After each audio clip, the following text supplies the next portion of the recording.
अरे आग लगे, ये भी कोई जिंदगी है? सुबह से चिल्लम चिल्ली पुकार सुन के मैं तो तंग आ गई हूँ। अरे वो भी क्या दिन थे जब मैं गांव में रहा करती थी। पहले बड़ी सुखी थी मैं।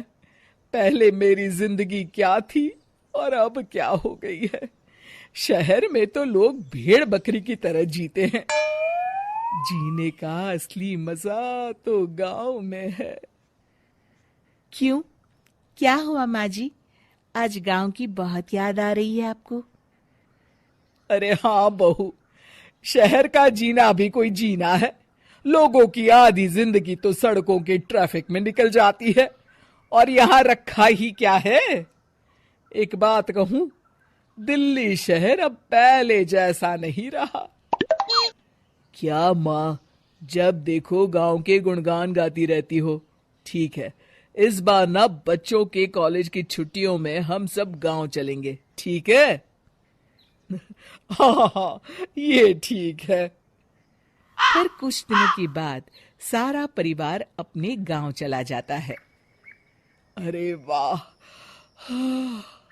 कितनी ताजी और साफ हवा है, कितनी शांति है यहाँ। चल बहू, अब बढ़िया सा खाना बना दे, मजे से आंगन में बैठ के खाएंगे। सुशीला गांव का माहौल देख बड़ी खुश होती है। 2 दिन के बाद गांव की कुछ औरतें सुशीला के घर आती हैं। बड़े दिनों के बाद गांव आई है सुशीला। हमें तो लगा कि तू शहर जाके गांव को भूल गई। और बतिया, तेरी बहू कैसी है? जरा मिलवा तो उससे। अरे मेरी बहू तो लाखों में एक है। बड़ी किस्मत वाली हूं मैं जो मुझे जानकी जैसी बहू मिली है। हमेशा मेरी सेवा में लगी रहती है, और आज तक कभी पलट कर जवाब नहीं दिया उसने। सुशीला की बातें सुनकर सभी औरतें हंसने लगती है।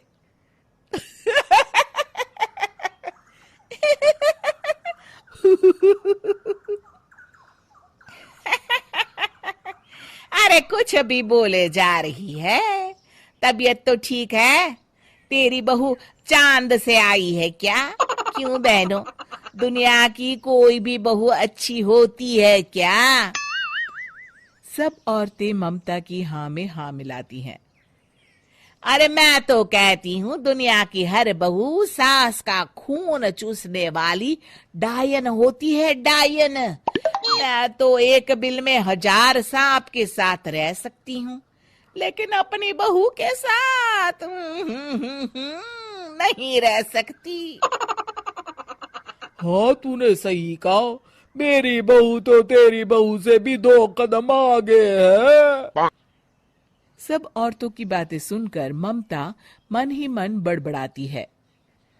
अरे ये गांव सुधर गया, लेकिन औरतें नहीं सुधरी। अगर थोड़ी देर और इनकी बेवकूफी भरी बातें सुनूंगी तो मैं सच में पागल हो जाऊंगी।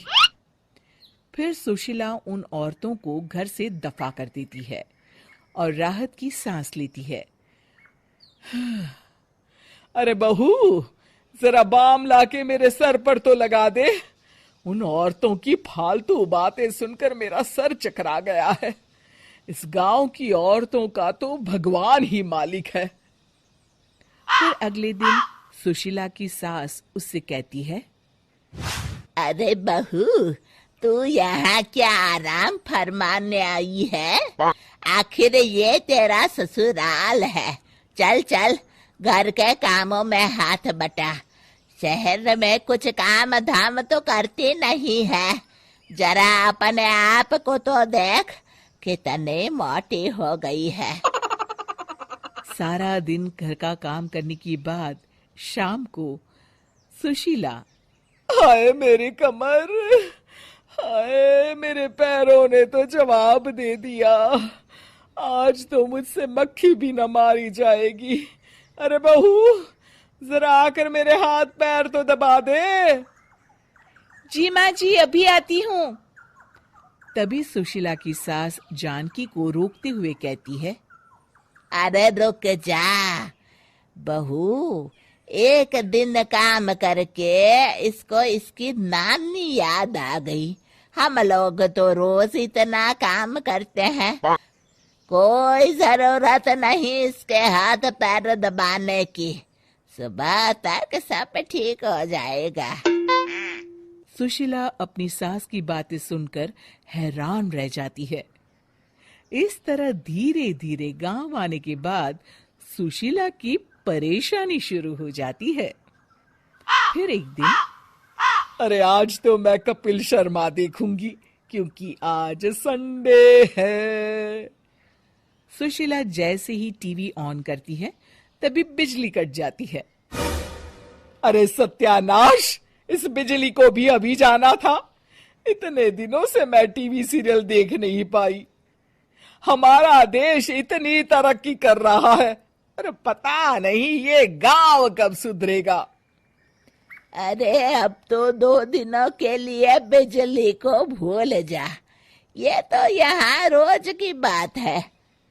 अब इस अंधेरे में रहने की आदत डाल ले। हाँ, हे भगवान, अब क्या होगा? ऊपर से इन मच्छरों ने जीना हराम कर रखा है। दूसरी तरफ घर के काम कर करके और बिना किसी सुविधा के सुशीला तंग आ जाती है और उसे शहरी जीवन याद आने लगता है। क्यों माँ, मजा आ रहा है ना?